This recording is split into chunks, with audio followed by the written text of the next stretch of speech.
What's up, everybody? Hello, hello, hello. How's everybody doing today? I am Glenn G. Gatling, and yes, thank God for this opportunity to do another segment of All About Understanding.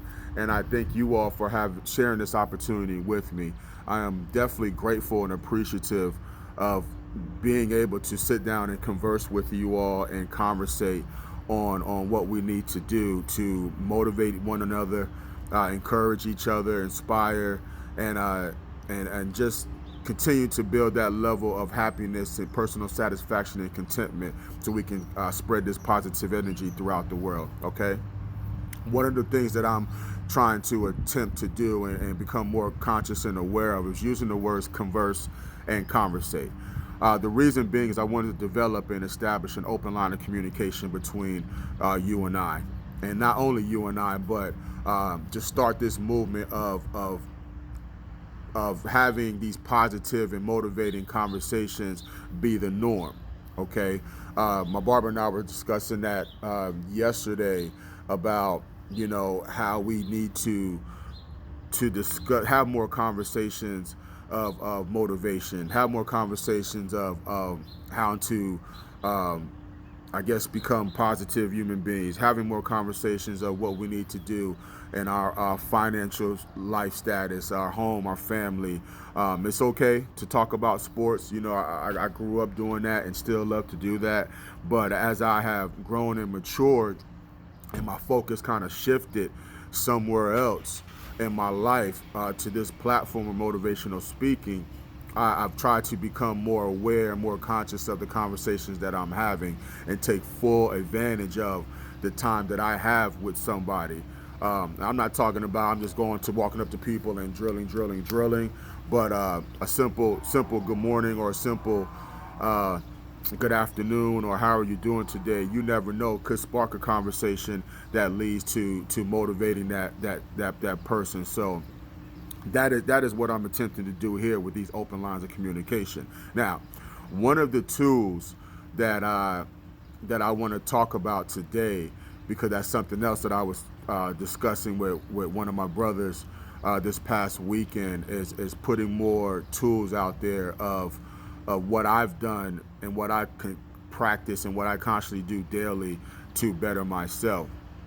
One of the things I do is communicate with myself, okay, and which is another goal of this open line of communication. We have the tendency, and when we communicate with one another, to focus only on getting our point across. Okay, we don't. And in case you haven't heard, or in case you don't know, or nobody's ever told you, the most important aspect of communication is listening. Okay, we have to listen to one another in order to know, to have more of a positive, constructive conversation when we are getting our point across. And I had a hard time doing that in the past. I still slip up every now and then because I love to rebuttal. I love to rebuttal, in my conversation. I love to always get my point across, but a lot of that was unsuccessful because I was not listening. Okay, so now let me get back focused on what I'm saying. The reason why I wanted to preface the rest of my conversation with that is, as we do this platform, I'm speaking with you all and you are listening. As you give me feedback, you're speaking with me and I'm listening. And then we start that domino effect of when you share this content with somebody, y'all are having this conversation. What some of us don't realize is the very first person that hears what we are about to say, or hear what we're saying and know what we're about to say, is ourselves, right? We don't spend enough time focusing on that. Because it's unconscious. It's natural for us to just open our mouth and speak and focus on that person that's listening to us, hearing us. But what we need to do is always focus on talking to ourselves, because it's natural for us to talk to ourselves. As we were growing up, we used to get made fun at, or at least I did, talking to ourselves. It's like that's like abnormal out here. If you're walking down the street or you're in the mall and you see somebody just having a conversation with themselves, you're looking at them kind of strange, thinking, what's up with them. But I do that all the time now because this is the way that I encourage myself. This is the way I reach a level of understanding of myself.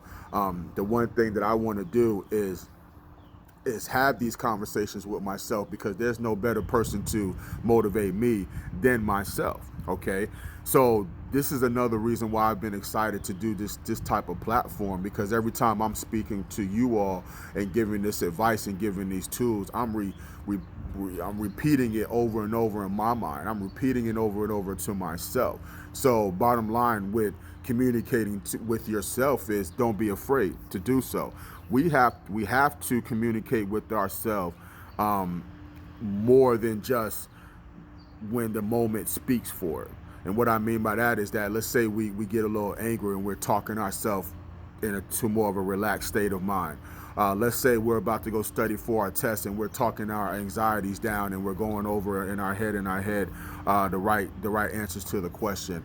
Or let's say that we've been in a marital disagreement, and then now we go somewhere and we so heated that we're talking to ourselves about what just transpired in that conversation. We need to be more conscious in talking to ourselves daily. And one of the things that I do, one of the opportunities I take when I do that, is personal isolation. Okay, when I isolate myself daily, and I become conscious of doing that, I take the time to talk to myself. Now, for those of y'all who are spiritual, I'm not talking about when you're praying. Of course, I'm not saying don't pray when I say that, because those of y'all who've been watching me and know me, you know that I'm a spiritual person. But I'm not necessarily talking about praying. I'm talking about sitting yourself down and in your mental space and talking to yourself. And when you're talking to yourself in that isolation, you are doing several things. You are not only deciphering your challenges and bringing to the forefront your challenges and your issues and your problems in your life, and what has maybe put you in that dark moment, what has brought you down, but you also have the opportunity to focus when you're by yourself on what is positive in your life. What your positive characteristics, your positive qualities. Even if it's just as simple as I woke up this morning and I got my family, I'm looking over, I got my family. Or if you don't have a family, I woke up this morning and I have my health. Anything positive that has happened in your life or during the course of the day or the day before, when you are in isolation with no distractions, you have the opportunity to put that thought process in your mind. When you put that thought process in your mind, you are unconsciously repeating over and over and over the positive thoughts in your life, and that becomes a conscious in your mindset. Those of y'all who understand about conscious mindset or unconscious mindset, I should say. Let's say that new song came out last summer or 5 summers ago, because you heard it over and over and over and over and over on the radio, whether you like the song or not. 5 years from now or 5 years later, you might be walking down the street and find yourself humming that song or hearing that song or hearing the lyrics to that song. Unconsciously, it's been built into your mindset and into your brain. Same thing with isolating yourself and talking to yourself and being more conscious of talking to yourself. That's when you have the opportunity to, like I said, bring those challenges and your issues to the forefront. Because number one, when you bring those challenges and issues to the forefront, you are attacking the problem. And let me tell you what I mean by that. When we were in that dark place, and when I was in my really true impactful state of depression, I ran. I told you last segment, a couple of segments ago, I ran from that isolation, and what I did was I kept the party going. I was always finding ways to party. I was always finding ways to hang out with my with associates and with my friends. I was always going to play ball, things that made me smile, that was helping me mask my situation, right? So when that dark moment hit, when I was all alone, because at some point you're going to be alone throughout your day, because everybody goes about their business. When that dark moment hit, it hit me and I was unprepared. And when you are unprepared for something, and it hits you, you're in a state of vulnerability. Just like when you're growing up, my 4-year-old, of course, she's scared of the dark. So when she gets up out of her bed and she runs across the house to our bedroom, when she hits that dark moment when the lights are off, to hurry up and overcome her fear, she's running as fast as she can to our bedroom. Why? Because she's hitting it dead on. She's not creeping around, checking things out, making that situation last longer than what it needs to be. She is hurrying up and zipping through that fear and getting to her destination. Same concept mentally. When that dark moment hits us, when we've been fighting and fighting and fighting, and it hits us, now we're in a certain level of vulnerability within ourselves to where we have fallen victim to that dark place.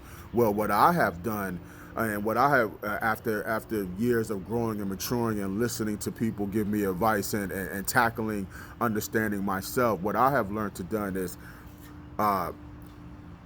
initiate that place of isolation mentally. I get up with a goal to isolate myself no matter what. And what that does for me is it gives me the opportunity to tackle my challenges and my issues and my problems head on. So that way, once I tackle it, I am in control. And when I am in control, when I have more control of my negative thoughts, I can combat it with positive thoughts. And the more you do that, the more positivity gets in your brain, the less negative occurrences are in your brain. And then once you keep doing it over and over and over, it's like that song you heard 5-10 years ago that is still in your brain, or those lyrics that you happen to be stuck in your mind, that you had no intentions of learning.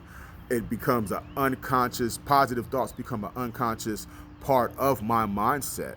And then as I continue to go, if I take each day with that goal and with that task in mind, the next thing you know, 5-10 years from now, 20 years from now, when I'm in this state that I am now, being able to talk to you, this is why I'm able to do that. Because once I got over that hump of what I needed to do to better understand myself, within the last 3 to 4 years, when I made this commitment to do this, for myself and for everybody that's around me, that is the first tool that I grasped. That is the first tool that I've learned and I held on to. Tackle my place of isolation by initiating it and communicating with myself.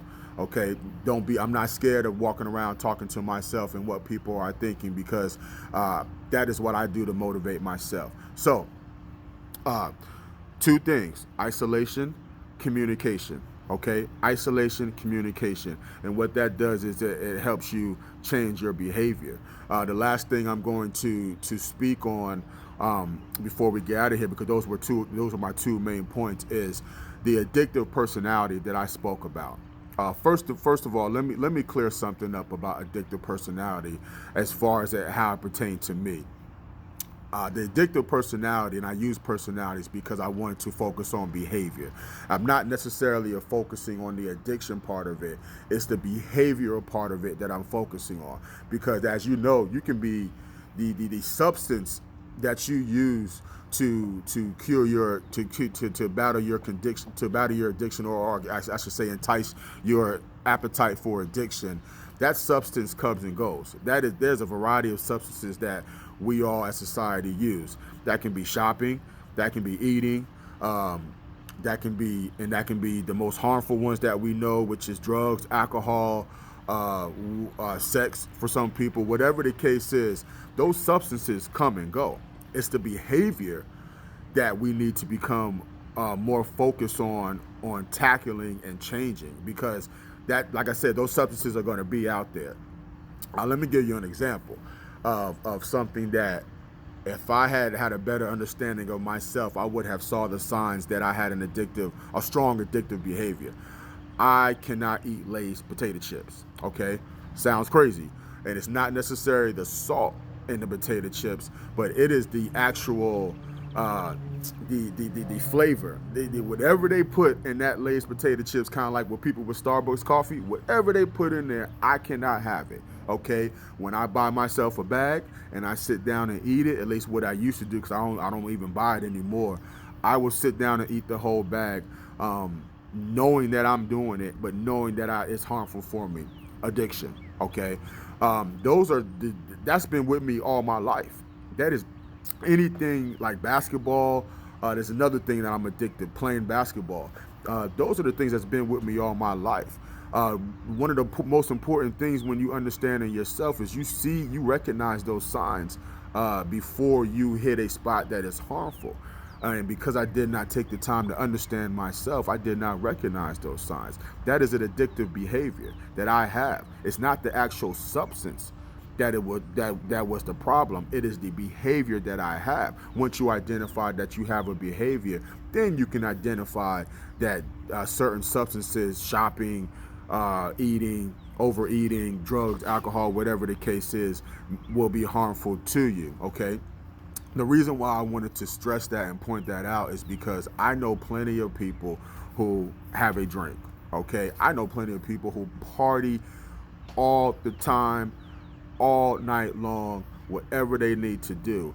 Those same people that I'm speaking of are the same people who are getting up 5, 6, 7 o'clock in the morning and handling their business. They are doing what they need to do to better themselves and provide for their family. Okay, so I did not want to don't want you focusing on the substance when you hear me talk about addictive personality. Because some people can handle it, some people can't. I want you to focus on addictive personality behavior, because that's what we have to strive to change. That's what we're in control of changing.